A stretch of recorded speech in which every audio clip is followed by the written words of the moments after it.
Aimer back with another installment of the Mission Impossible big episode ranking list. I think I put those words in the wrong order, but whatever. We're up to the top 30, and in thinking about how to proceed with the rest of the episodes, I said to myself, I've got to do something a little bit different here, because as I was kind of writing up little blurbs of what to say about each episode, I found myself repeating myself a lot.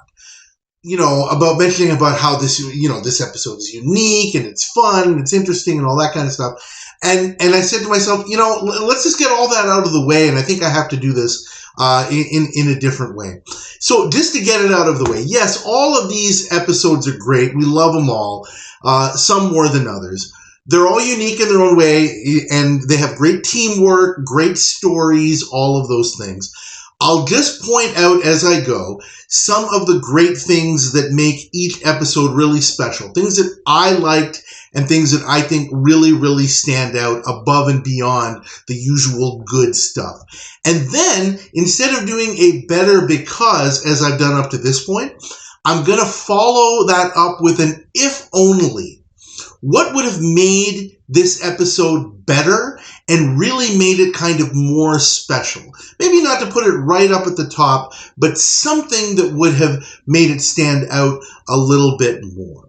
So, here we go. Let's start with number 30, Season 3, Episode 4, The Mercenaries.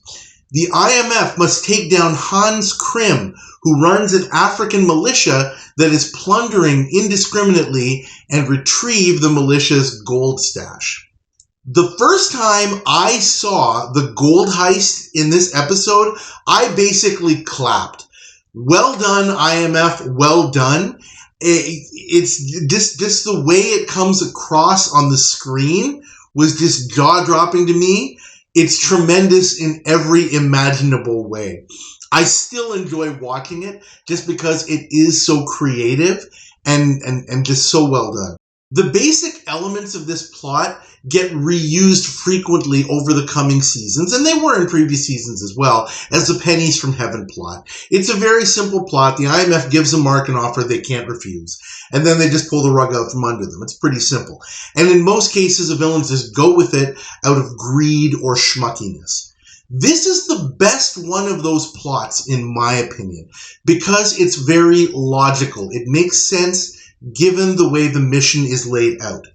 Of course, for the heist sequence, which is very, very original, and it's the best role for Pernell Roberts as a villain, in my opinion, because he is able to avoid the usual lameness and schmuckery he usually gets when he's a villain in the Mission Impossible saga.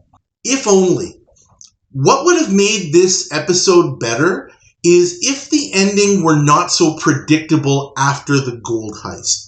Once the IMF has control of it, you pretty much know that they're going to find a way to get out, and it's just a matter of how they're going to do it. I don't know how to fix that, but that's kind of the thing that I wish could have happened here. Number 29, Season 4, Episode 11, The Brothers. Prince Samandal has secretly imprisoned his brother King Salim of Kamadan so that he can have control over the massive oil royalties his country gets, and the IMF must rescue and restore Salim to the throne. I love this episode. The story is a bit contrived, but so much fun from beginning to end.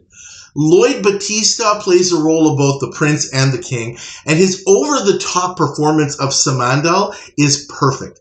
It reminds me very much like Gunnar Hellstrom in The Legend. It's too bad that just because of the nature of the mission, Battista doesn't get a whole lot of dialogue, but that's okay. I still like the time that he does get on screen. The other guest stars, including Joseph Ruskin as Colonel Hattafis and Lee Bergère as the Doctor, Even the minor guest stars are great in their roles. The production has a lot of little visuals and details that the producers paid attention to, and that really makes the story shine. I always love when I see that attention to detail, because I always feel that if the writers pay attention to those little things, then that means that they've really got a good handle on the big things. I discuss those in the full review. This one even overcomes the usual problem of episodes with multiple antagonists, where you have to decide which guy you dislike more. Here, it kind of shifts because Samandal is a little bit out of the picture towards the end, and then Colonel Hattafis takes over, and so it works the way that the episode kind of shifts in that direction. If only Michelle Carey as guest agent Lisa could have been used better in this episode. When I went into watching this episode for review purposes, I was going to lambaste Michelle Carey for not giving a good performance. That was totally out of line. She did fine. It's her character that was not really, up to par in this one. Also, this one is quite predictable once the king is brought back to the palace. Again, like the Mercenaries, it's like, okay, that's obviously where they're going with this. Let's just see how it happens. But it's really entertaining the way that they get there. Number 28, Season 2, Episode 9, The Seal. The IMF must retrieve the sacred statue of the nation of Kuala Rokat, which has ended up in the hands of the wealthy J. Richard Taggart, who refuses to return it to the nation. This one is all about heisting the statue from Taggart's vault. It's very cleverly done. The science behind defeating the vault is awesome. All the protection that Taggart has built in, Barney, with Jim's minor assistance, is able to take care of all of it, all while Rollin and Cinnamon distract the villain to buy time. This is totally an earned win at all levels. Visually, this episode is great, and the excellent use of Rusty the Cat to actually retrieve the statue from the vault is a bonus, with a climactic scene that generates a surprising amount of suspense, but that's because the build to that point is so good. This one, like the previous episode, The Brothers, also ends with a theme music power-up, and it's well-deserved. If only. The framing device of Cinnamon and Rollin sitting in a room with Darren McGavin, who plays Taggart, he does nothing for me as a villain. I don't really care so much about seeing Taggart get beat. He's not engaging enough. I just kind of want to see him go away. I can't really put it into words more than that. He's just a villain that I don't really care about. I think it is kind of the lackadaisical vibe that Darren McGavin gives off with his carefree acting and his dull facial expressions. He's almost like kind of looking around like, what's it to you? Yeah, whatever, that sort of thing. Now, I don't know whether that's him or whether he's being produced that way or whatever, but for me, that's kind of a turnoff. It gives me the impression that it's not just the character, it's the actor himself. I don't know, but that's just the impression that I get. And if he had been more engaging, I think this episode would have been better, if only. Number 27, Season 4, Episode 9, Robot. Deputy Premier Kamirov of a neutral country has replaced the recently deceased premier with a double named Gemini, who will publicly retire and put Kamirov in power, and the IMF must stop him. This one has a very intricate plot which is worthy of the IMF, and a very cool misdirection play directed at Kamirov, who is quite competent and doesn't just rush headlong into the IMF trap, but plays it very sensibly, which is quite refreshing. The guest stars are great. Malachi Throne as Kamirov, Larry Linville as his second-in-command. We also have Jan Merlin as a character named Danko. He's good, too, in this one. Lee Merriweather gets a good opportunity to show her acting chops in this one as guest agent Tracy. But, of course, the best thing about this is Leonard Nimoy playing several roles, including the titular robot, who shuts himself down on command. He is so fantastic in this one. I think this might be his best work on the show. If only Kamirov could avoid being lame. He has this kind of lame vibe. Even though he's very competent, he's not a schmuck, he's engaging, but he has this lameness, which is sort of an evil cannot comprehend good lameness. He's so obsessed with power, and the IMF is able to use that to manipulate him. Once he gets an idea of what he thinks the IMF is trying to do, he says to himself, well, I have to do it before, my rival does it. Also, the plot is a bit convoluted in the middle of the episode.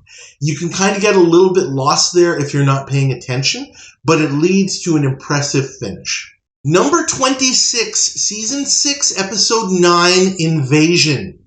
Department of Defense employee Whitmore Channing murdered an official during a theft of information about weaknesses in the distant early warning lines and left it to be picked up by the enemy. The IMF must prevent the information from reaching their agents.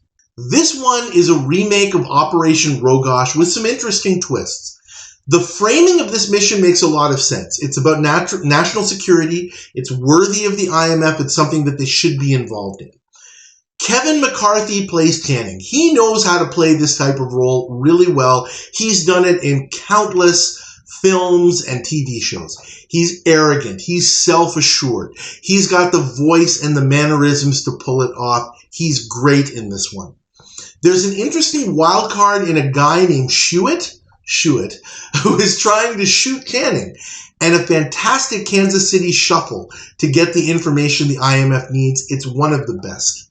If only Channing himself had driven more of the action. That's the one big thing when you're comparing this to Operation Rogosh, and that one's coming later. Spoiler alert, but it's coming later. In that one, Rogosh drove most of the action. The IMF just put him in a certain position, and he kind of does most of the rest. Here, Channing kind of has to be led down the garden path a little bit in order to make things happen.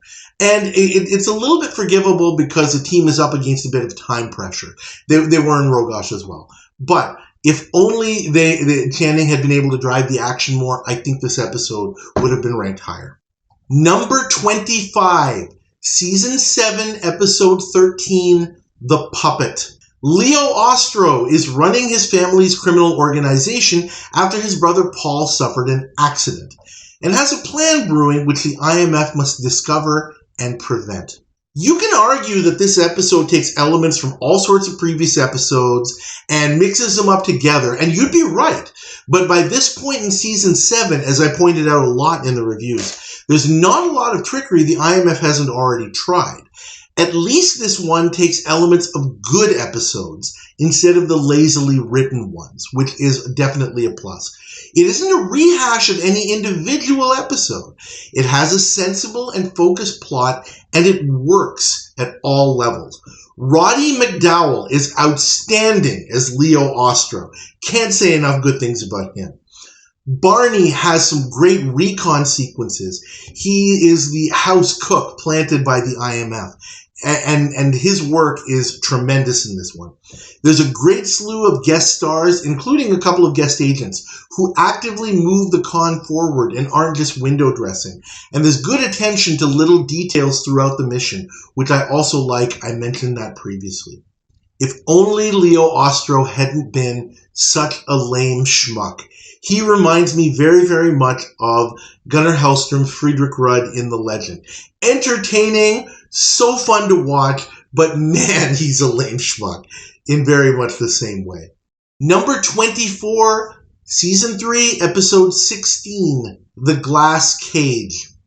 The IMF must get political prisoner Anton Reisner out of Trask prison, where he's being tortured for information by Warden Nicholas Zelenko. This is not a flashy episode, but there's enough high spots to warrant it being here. Everyone has something to do. Barney and Willie have a very cool sequence of getting around an electrified hallway to fulfill the key physical part of the mission. And the others are misdirecting the bad guys in a very effective way. Lloyd Bachner is great as Zelenko. He gets a chance to act the way he does so well with his facial expressions. And then we also have Larry Linville acting as his kind of Starscream second in command. And Larry Linville is always great at, just, again, using his mannerisms and his face, and always looking kind of obsequious and always kind of, plotting and thinking in his head. Very effective in this one. This is a great end-in-mind plot. Jim even says in the beginning that the IMF is not going to be able to get Reisner out of the prison, so they'll have to get the jailers to release him. And it's pulled off so effectively here. If only the bad guys didn't exhibit lameness and be easily manipulated. That's my only complaint about this one. Actually, no, I have another one. It's also way too easy, I feel, for the IMF just have Cinnamon become a lady named Anna Nealis, who is the head of security for this country. And I mentioned in the review, and I'll say again, that's the IMF being able to tilt things way too far in their favor. And I feel that that's a little bit of a knock on this episode. I wish that there had been a more clever way for the IMF to accomplish that. Number 23, Season 3, Episode 19, The Bunker. The IMF must rescue scientist Eric Rojak, who is being forced to work on a missile project against his will by an enemy power, and his wife Anna, and destroy the project. There's a wild card in the form of another agent, Ventlos, who is determined to kill Rojak so that he cannot complete his work. Say it with me, everyone! January suborbital denomination. Yes, we all love that. The team faces a challenge in a true wildcard, spanner-in-the-works opponent who they can't control or predict, and he's not even the main focus as far as the IMF is concerned. Alexander Ventlos is definitely the best wildcard ever in a Mission Impossible episode. And one of the most underrated aspects of this episode is how Ventlos uses the situation to his advantage to get into the facility where Rojak is working in a similar way to how the IMF uses, the fact that he's out there and his presence to also get in. There's a nice balance there, and I failed to mention that during my actual full review, but it's something I thought about and when I was thinking about this episode again. This has a fantastic guest cast. You can never go wrong with David Shiner playing a prominent role in your show. The other guest stars are great, including Lee Merriweather and Milton Seltzer as the Rojaks. Great episode all around. If only. The only negative I can see here is that Martin Landau is out of the action until the very end of this one, just of the way that the plot kind of shakes out. Also, the minor thing is that the IMF spends quite a bit of time on preparation during the episode. There's some long sequences where Barney's doing this or that, and there's a fair bit of padding at both the beginning and the ending. But still, while the action is going on, this is a fantastic one. Number 22, Season 4, Episode 10, The Double Circle. Victor Laszlo and his associate Ray Dunson have stolen an important fuel formula and intend to sell it to the UPR, and the IMF must recover it. What a great premise for an episode, based on the idea that people see what they expect to see. We have Anne Francis as the one-off guest agent. She's good. Jason Evers as Dunson is excellent too, as always. He's the definite MVP of this episode. There is great setup work by the IMF in gaslighting the antagonists. And the idea that the episode is based on is so cool. What if someone duplicated your apartment on a different floor in your building and controlled the elevator to make you go wherever they wanted you to go? How would you tell the difference? And, I think anybody can kind of figure that, yeah, gee, if they did that to me, I couldn't tell the difference either. And that's why this episode works. It's based on something that everybody can relate to, and that's a really, really nice thing that comes out of this one. If only the IMF didn't seem to be so over the top in terms of the amount of resources that they used. In order to duplicate an apartment.